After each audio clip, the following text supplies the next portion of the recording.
Another edition of Walking Digital Corridors. This week, we're talking about WhatsApp. Is it the underrated social networking platform of 2024? My name's the bearded sales guy, otherwise known as Alex, the founder of Sapiro, and I'm joined by these lovely gentlemen. Do you want to take us away, gents? Yeah, hi all gents and Albert, BDR at Content.ai, and a pleasure to be here on a wet and windy Thursday morning. And I am Jordan Abbott, aka the Sales Poet, Business Development Manager at the Institute of Sales Professionals, and I'm still sort of in holiday mode, in all honesty. So apologies. The weather is definitely not representing that because it's absolutely miserable. But yeah, I'm looking forward to this Wednesday. That's a very good point. Are you technically still on holiday today, or is today a working day? No, today's working day. Okay. We should probably mention why you were on holiday.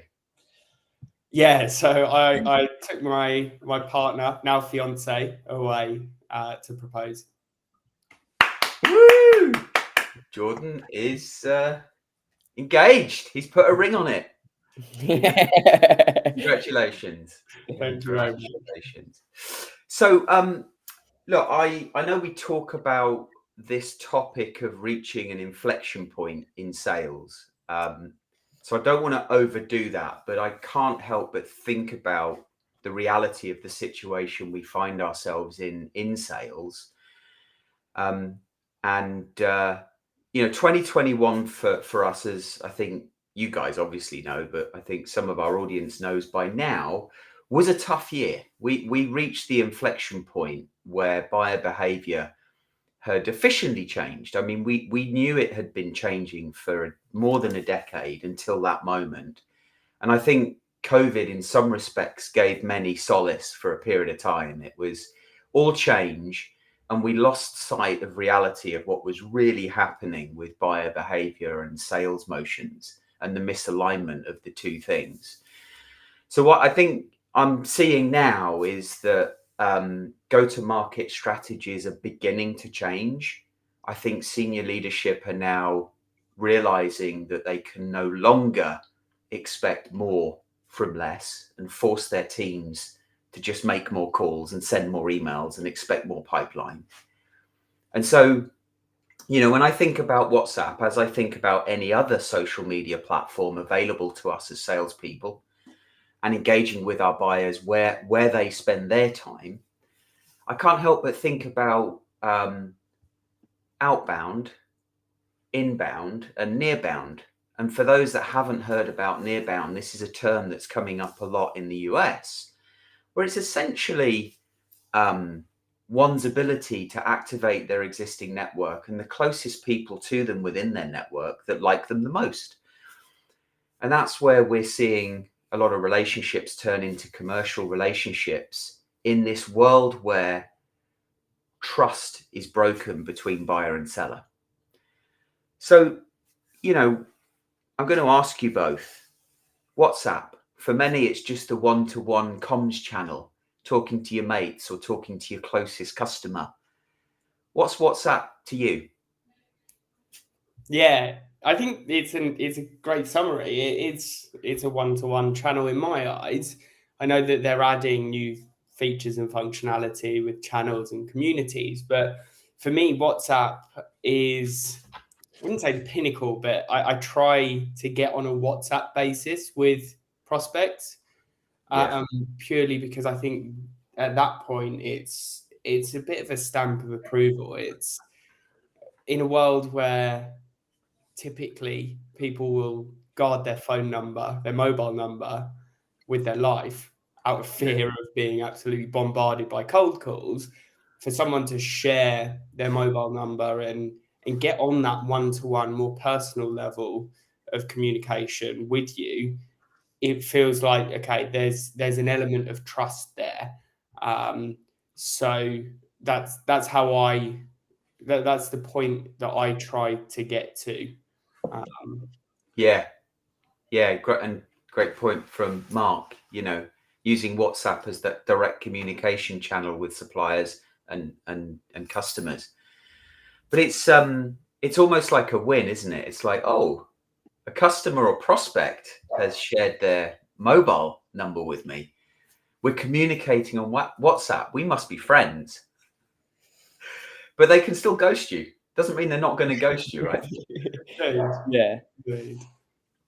I think also to add to that point as well, kind of going back to that kind of saying that it's a bit of a success, kind of being able to communicate via WhatsApp, goes back to that saying that I've mentioned to you before about that I relate to kind of business and prospects with their phone numbers. It's, if you've got a problem with me, text me. If you don't have my number, you obviously don't know me well enough to have a problem with me. But if you kind of change that from the fact of kind of, imagine me as a seller trying to get someone's number, that's exactly how the buyer feels. They want to kind of protect that, right? And definitely kind of seeing it a lot more, just harder to get hold of people via phone. So yeah, when you do get that opportunity to WhatsApp someone, it is kind of, it gives you that nice feeling as well, right? That actually you've kind of hit that milestone. Yeah. Indeed. Morning, Neil. Nice to see you. Morning, Neil. Yeah, I think it's a really good point. And to your point, Alex, that yeah, they can still ghost you. I think there's an etiquette to it, right?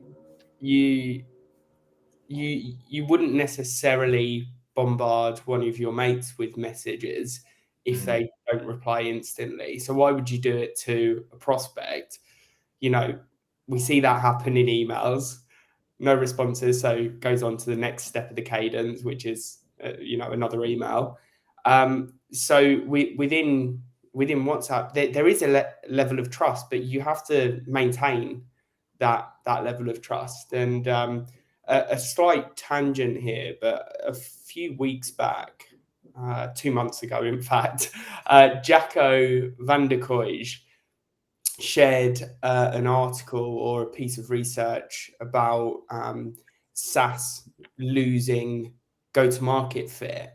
And he covered a load of really great sort of points. But I think the main takeaway was we're all looking to drive efficiency, and the economy has accelerated that search for cost efficiency and efficiency. But what we need to do is first absolutely nail the human-led processes and then build out from there, whether it be product-led growth or AI or automations of any sort. So I think we are seeing a bit of a correction. We need to return to that human-led approach, and I think WhatsApp is a great goal or milestone to get to. I agree that we almost need to go back to basics in a sense, and remind salespeople, remind marketing teams that we're actually trying to build relationships with our audience and not just bombard them with messaging. Neil highlights some of the functionality that you can use within WhatsApp. So great if you can use video effectively and voice notes effectively, then it's an additional way of engaging with somebody at that one-to-one level. But let's just frame WhatsApp. I talked about outbound, inbound, and nearbound. Has something like, depending on which research you read, I've seen any 2.4 billion and 2.8 billion active monthly users, and it's expected to get to 3.1 billion active monthly users by 2025. So this is a platform that is as big as Facebook, yet it's widely accepted in the business world now. And depending on which region you're in, it's more accepted in some countries than it is others. But on that point around some of the functionality, we've been playing around with it, and there's channels, WhatsApp channels. So if you're thinking about building an audience in WhatsApp, you can build an audience by creating a channel. So if you're on the app, you go to the updates section. We've got our own Walking Digital Corridors channel there. And so, still embryonic in a sense. How many followers have we got? I think we've got about 26 followers. So please follow us if you're using WhatsApp. And we post updates there periodically. But then you've got communities and building a community on WhatsApp. And within that, you've got groups. So you can have multiple groups as part of one larger community, not just the one-to-one messaging. And so I feel like there's an opportunity here for sales and marketing teams to unlock or crack the code for WhatsApp to create a far more human-based approach to sales and marketing. One, to your point, Jordan, that is more human. And we use this as the opportunity to be more human and don't ruin that chance and further exacerbate the loss of trust between people, buyers and sellers. Morning, Charlie. Morning, Charlie, and thank you. I've just put the WhatsApp channel link in the comments in case anyone did want to join or follow, should I say? Yeah. But what are your thoughts on that? So if we think about, we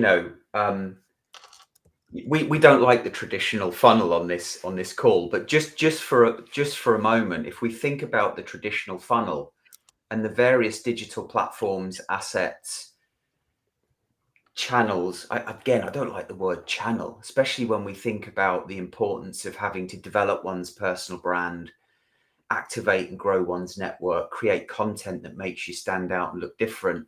WhatsApp's just another place. It's not a channel. It's a place that you can go to build relationships, build engagement with your audience. How are you guys thinking? You're both in sales roles. You're both kind of AEs/SDRs. How do you feel about utilizing some of the WhatsApp capabilities that I was just talking about, communities, one-to-one messaging? Yeah, so I'll start on the one-to-one messaging piece purely because Victor has shared a comment. So WhatsApp, for want of a better phrase, states that non-personal use is against the terms of service. So how do we approach any prospective WhatsApp outreach? So I think that's the dangerous territory, right? The reason that WhatsApp is so great is because or where I've seen it to be effective is when someone personally gives me their mobile number and says, reach out on WhatsApp. So they're, for want of a better term, opting in, or no, they're giving me permission to reach out to them, right? Yeah.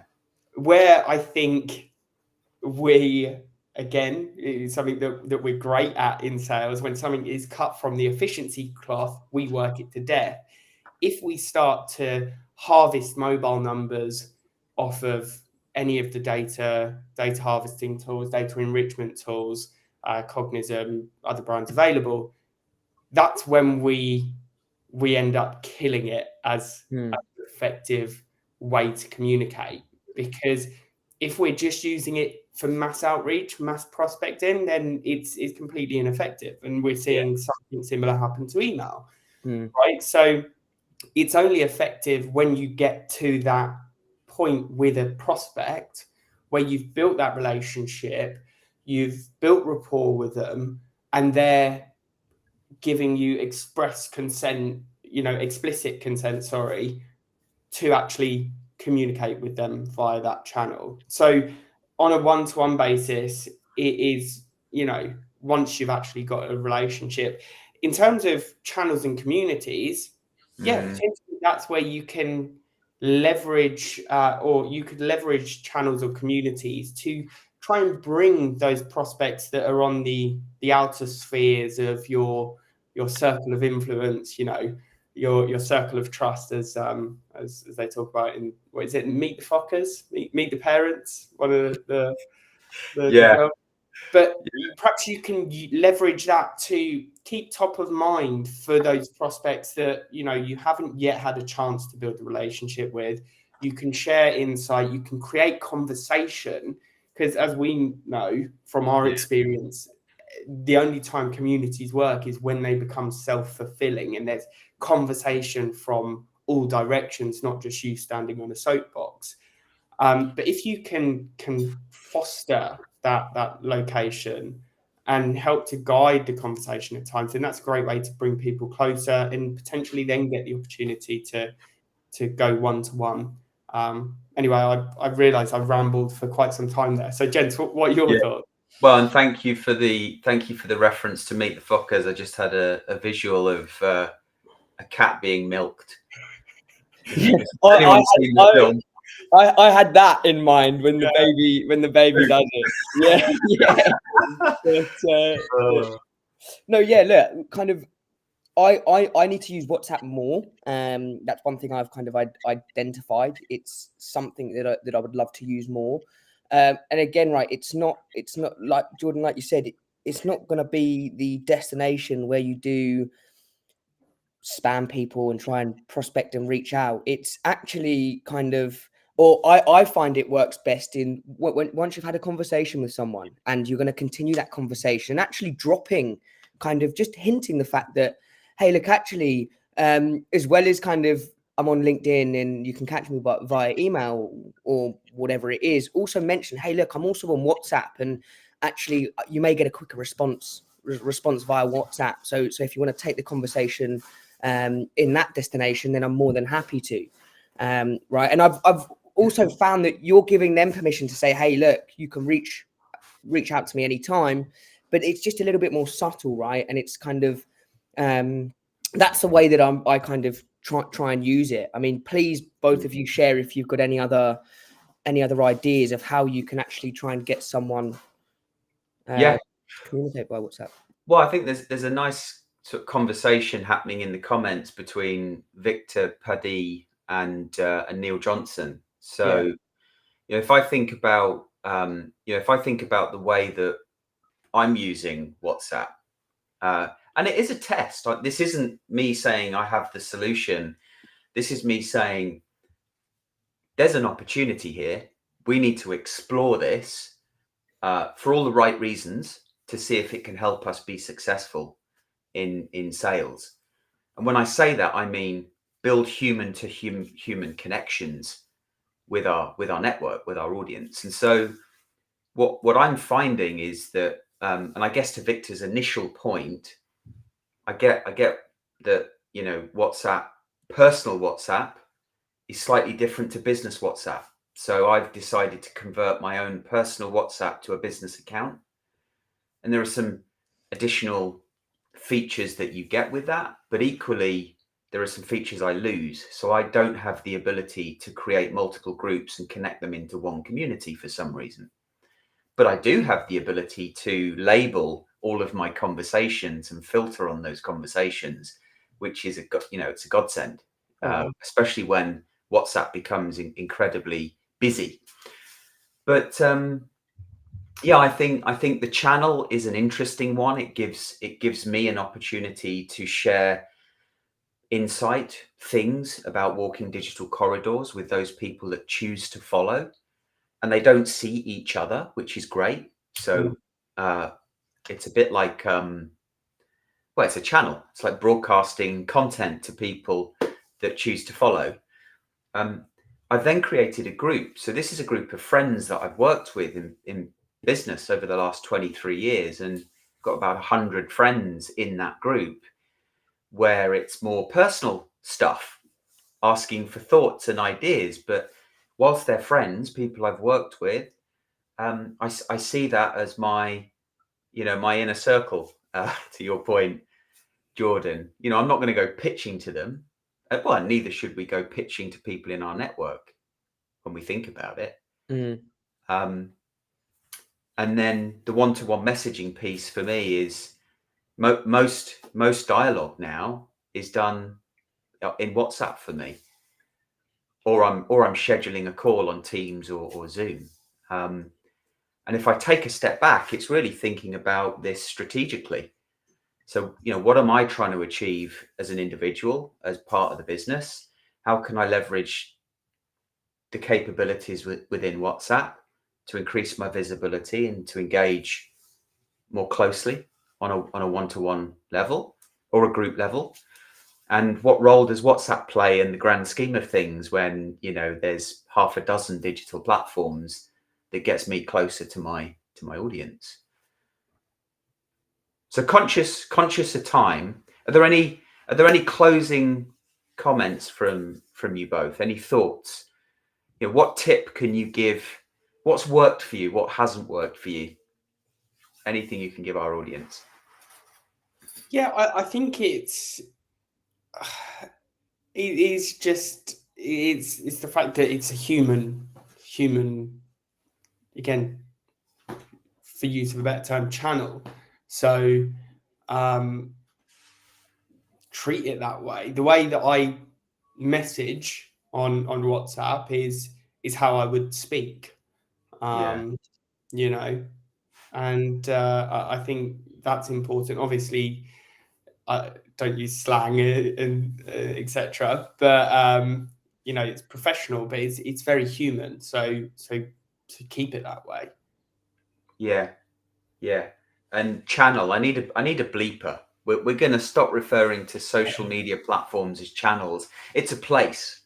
It's a place you can choose to spend your time with others, either on a one-to-one basis or one to many.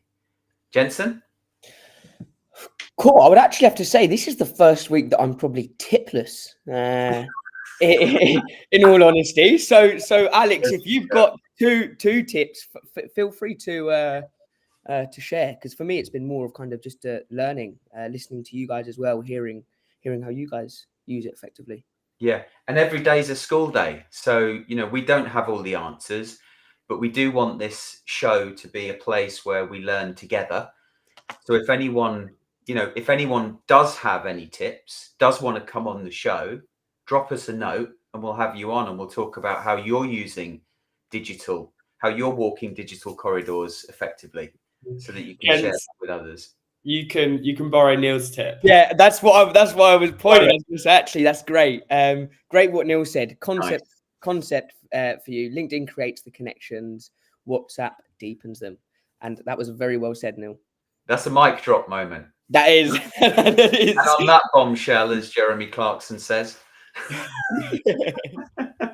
Cool. All right, guys. Well, thank you for a great discussion. Thank you to everybody that's commented or listened. We really do enjoy the comments from you. It kind of makes the conversation, makes the conversation far more interesting when we hear your thoughts and insights, and hopefully we can steer the conversation towards you guys, the audience, which is what it's all about for us. So until next week, have a great week. See you next time.